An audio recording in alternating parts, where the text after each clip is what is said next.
Hey everyone, welcome back to Skills Exceed.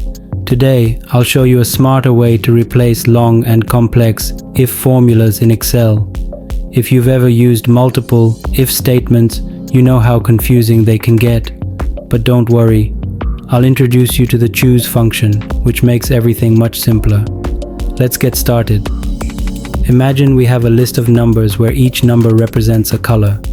The rule is, if we enter 1, it should return red. If we enter 2, it should return green, and so on.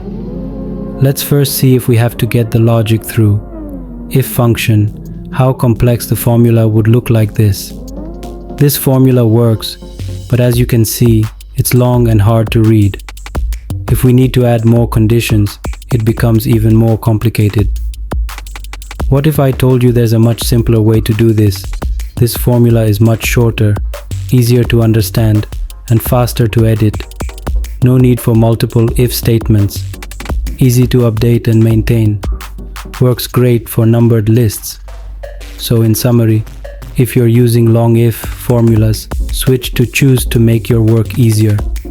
Try it out and let me know in the comments which method you prefer.